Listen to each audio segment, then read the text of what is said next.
Well, hey everyone, Dylan here, and welcome to the Raw review for August 26th, 2024. Just to reinterpret what I said in past videos, every Tuesday leading up to Netflix's debut of Raw, I'm going to be just re-recording some past notes that I've made and uploading them so that way you can have some form of like current day content while also I clear out my notes. But the current day and past like last week, Raw and SmackDowns will be on a hiatus until Raw comes to Netflix, and I don't know what I'll do with SmackDown, but I'll keep you updated. So anyway, enough about me. Let's get into the review. This show starts off with an in memorial for Sid Udy, aka Sid Justice, Sid Vicious, Psycho Sid. I don't know any of his characters he went by. He recently passed as of the airing of that episode. My personal watchings of him, I don't think I've hit that era just yet where Sid is like the guy. I think I'm just going into that era. But me personally, I watched him already, like Psycho Sid versus The Undertaker. I watched that. Also remember, like, he was Kevin Nash's replacement as Shawn's bodyguard, too. So, I mean, there's also that. Anytime anybody dies, it's a shame. So, he will be missed. And I hope his friends, family, loved ones, and fans of him can kinda heal correctly from this. After that, Michael Holm welcomes us to the Go Home episode for Bash of Berlin.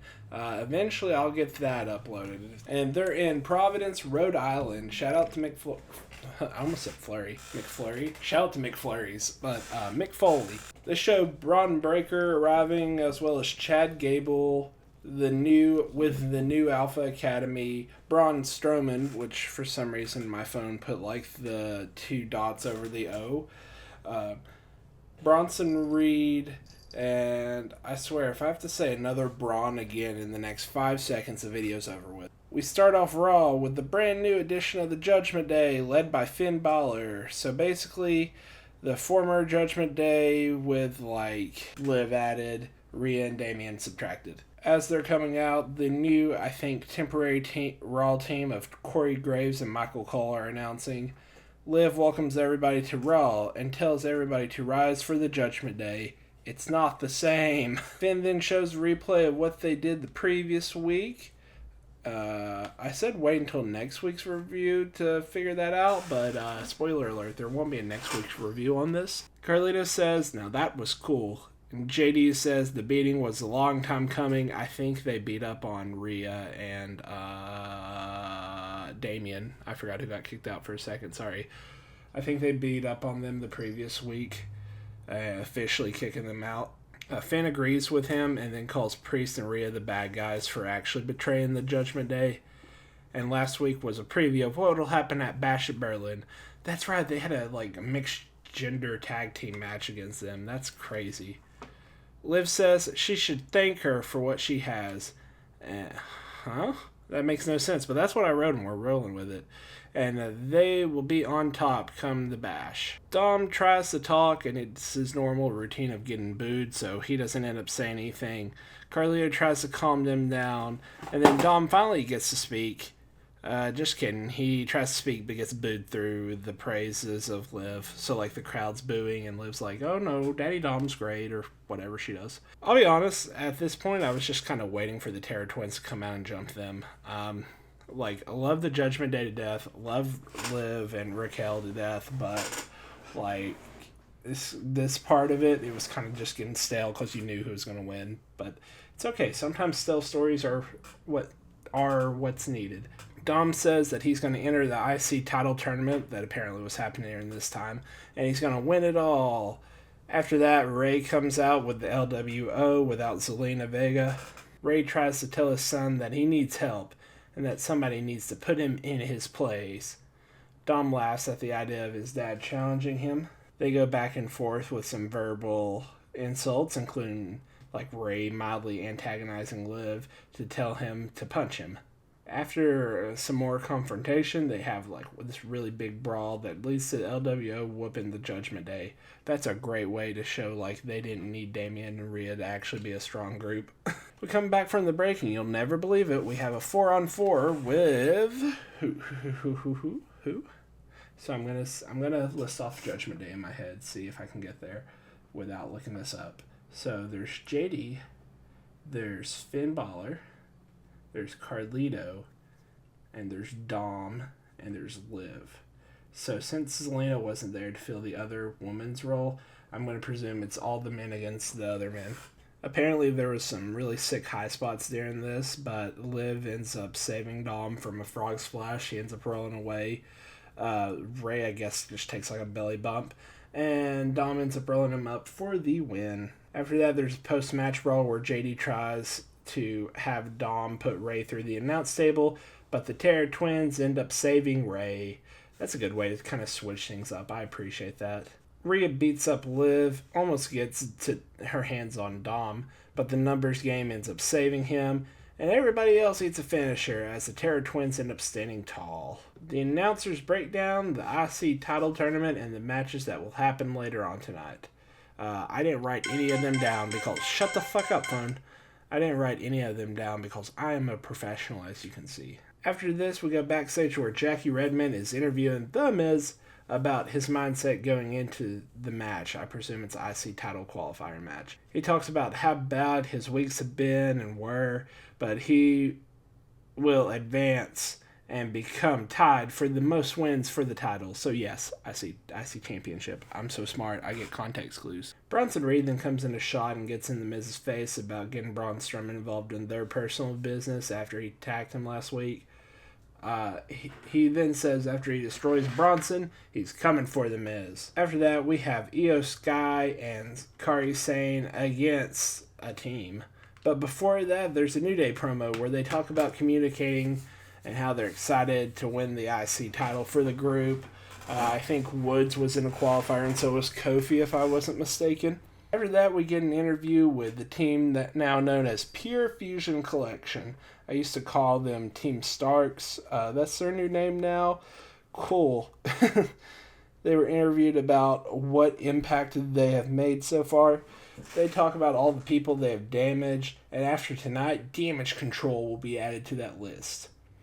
Match ends with an insane elbow drop. I guess they were fighting against Starks and Baszler, I guess. But it's okay. The match ends with an insane elbow drop from Carly and an interference from a healthy Zelina Vega. I don't know why she didn't help her team out, but blah, blah, blah, blah. We then get a tape from Uncle Howdy on how Chad Gable's arrogance is the reason why he must suffer tonight in their match. But more poetic than I just worded it, I just paraphrase things over here. I'm that guy. After that, we see Drew walking to the ring, and after ad, he cuts a promo making fun of CM Punk's promo and sympathy stories and what have you. Then he crosses his legs and does the same routine that he normally does, where he tells the cameraman not to look up his skirt, and he's a pervert, and then he steals CM Punk's thing. He claims that Punk is scared of him and brings up that he's attacking him from behind each and every time he's attacked him. Says that every scar he puts on Punk will be for those who chanted his name, and it'll be on them. I like that, and more heels need to do that. He keeps on getting heat on himself until Punk's music plays, and then Punk attacks him from behind to prove him right. He attacks him with a strap, and they go back and forth because they're going to have a strap match at Bash at Berlin. Punk reverses a strap attack, Paul's, to flip him on the table. I guess they're outside the ring at this point. He starts using the strap, which is bad luck in wrestling because if you use an item or if you introduce an item, then it's going to either be used on you or you're going to lose the match depending on which one of the two things you did. Golly, all my shit's squeaky. Y'all got some oil I can borrow? He unloads with the strap on Drew. God, I wish I wear these better. Until a local security team tries to stop him and gets beaten up with the strap as well. Okay, that one's not as bad. To stand tall in the ring as Drew leaves through the crowd. Commentators then plug later on Bronson versus Braun, Strowman whatever. And they go to a promo package for Braun on how he's a monster and brrr, and, you know, normal Braun stuff. After that, we get Jey Uso coming to the arena through the crowd, and I love it. I'm so glad they brought that into his character, and the crowd going like, hey, hey, hey, hey. Such a beautiful touch. We get a triple threat between him, Kofi, and Karrion Kross, where Jey Uso ends up hitting a spear and a splash on Kross for the win. Little side rant, why isn't Kross protected? Kofi could have eaten that pin, and that would have made sense in like the whole little New Day story, especially looking back at it. I wrote that at that time, but I still agree with past Dylan. Right on, Dylan. I mean, I'm not complaining though, Jey Uso wins, so I mean, either way, yeet. Commentary then sends it to a pre-recorded video where Gunther is talking about at Bash, he will change Orton's life. Orton then comes out, but beforehand they plug SmackDown moving to the USA Network. Orton comes out for a promo, as I was saying, and then thanks the crowd first for singing his song. He gets down to business right away, talking about how important that world title was to him, or at least the first rendition of it was. And how he was the youngest to hold the original version of the World Heavyweight and the last to unify the title, so he wants to be holding the newer version because of these facts. He talks about how he will be stepping into enemy territory because they're at Berlin. I don't know how that ties in with a guy from not Berlin, but alright. He also talks about how he will be facing a legend in the making, but he's been known to be controversial in his life, so he doesn't care. He gets nostalgic about who he is. It says that being a prick is the one thing they might both have in common. He says that he will put Gunther in his place, and Gunther made it personal, talking about his life. He then says it's on Saturday. He won one of the most dangerous letters in the WWE. That's the R-K. And then he moves his mic. But, Randy, if we can talk real quick, bro.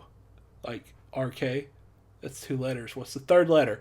After that, they show Pete Dunne getting ready for his match. And then they do a tell the tapes for the upcoming match between Braun and Bronson. And I'm ready to see this match. 2 big, meaty men beating each other up. It's a highlight for Dylan. For that, there's a pre-taped package for the Unholy Trinity. I think they're still called that. I don't know. And they said that they're going to keep their titles at the Bash. Okay. I respect that. In the match, they have a big man battle back and forth until Bronson just tries to walk away. Braun clotheslines him halfway up the ramp. I think, if I'm not mistaken, they both got counted out or something like that. Bronson traps Strowman by throwing a trash can at him. That was his genius trap to pull him back, to throw a trash can at him. They then beat each other up backstage. Security guards go flying through literally everything possible. But they don't mention that they have to pay a fine. Braun Strowman choke slams Bronson onto the hood of a car. He tries to throw pieces of I wrote down bars, but I think it was literally the stuff you put up at the ring. I don't know what it's called. But he throws them at him, and he dodges every last little piece. Then Strowman shoulder blocks him off the hood of another car roof, but Reed ends up bouncing off of it and hitting the concrete. It was a nasty bump, but hey, everybody's okay. That's all I care about. Reed beats down on Strowman until he climbs up the wall and splashes Strowman onto the roof of the car. And I swear, one day I need to add that into the intro. You hear that editing, Dylan, hopefully, because you watch over your stuff. Wink. When we come back from that, it just replays what happens. And then we see them checking on Bronson. Excuse me. I wrote down Braun. For some reason, my brain filled in the sun. Anyway, Strowman, not Bronson Reed. After that, Miz comes out for the first round triple threat qualifier, even though we already had one, so I guess the second match in the first round. I don't know. It's a match between him, Pete Dunne, and Xavier Woods. IC title tournament. Pete Dunne ends up winning when he pulls the official out by the knees, I guess. Pete Dunne ends up winning when he pulls the official out and he knees Woods in the face. Then he hits bitter end to win. As commentary wraps it up, we go backstage where Braun Breaker's asked about the winners, so he gives them both their flowers for winning and warns Jey that his family has always been Jey's family and it won't change with them. And Pete, you don't want none. I wonder who's going to win based upon that. He then calls it the Intercontinental Heavyweight Championship, so bonus points. I need that more often in life. We then get a pre-tape package from Gable on why he's going to win against Uncle Howdy. Come back after break where this is their 37th TV sellout apparently and 54th sellout in 2024. They replay all the JD stuff from earlier. Then we go to pre-tape from the Terror Twins about how they're going to win. Everybody plugs Bash on commentary. Then they do a little in memoriam for Sid. I appreciate that. We come back from ad. They're plugging the rest of the show for the night. And then we get Chief Gable with the American Alpha. No, they are called American Made, aren't they? What, isn't American Made the models from WCW? Yeah, holy shit. Wait, I need to look that up. Somebody's confused somewhere, and I think it's me. But anyway, apparently the crowd started doing "You Sucks" chants in tune with the song, so rad. Uncle Howdy comes out with the whole Wyatt Six with him. That's aura. It's a normal match, which I didn't appreciate that, but I get it. You can't build him like a monster, otherwise who the fuck's going to defeat him? Until the ref gets knocked out, and American Made take advantage. The Wyatt Six end up taking care of the Creed brothers. Is that who that is? To bring it back to a one-on-one where Uncle Howdy ends up reversing a move into Sister Abigail for the win. As we fade to black, they do the beep-boop-blah-blah thing. Just want to comment real quick. I appreciate the subtle hint that I don't think anybody's realized with Uncle Howdy. And it's that in his hair, it's all gray, but there's one strand of red. And I don't know if anybody else picked up on that, but I think, if I'm not overthinking, that's supposed to be a subtle hint to where, what was the quote? I think Bray's quote was like, in a world full of gray, he's red, or something like that, to say that he's different from everybody else. So I appreciate that. Speaking of appreciating, you know what else I appreciate? I appreciate you. Yeah, that's right. Survivor Series 24 was supposed to be up yesterday. I'll get that up sometime throughout the week. So just tune in throughout the week if you want to see that. Otherwise, today's Tuesday, so we got what? Wednesday, I don't think anything. Thursday, I don't think anything. Friday will be the first episode of Friday Night SmackDown Reviews, starting with episode 1. Not the actual pilot where Shawn Michaels just does the special guest referee. I almost spoiled that one. Not that one, but the actual episode 1 that happened out of order. Hopefully you understand what I meant by that. I'll see you Friday if not. Anyway, bye!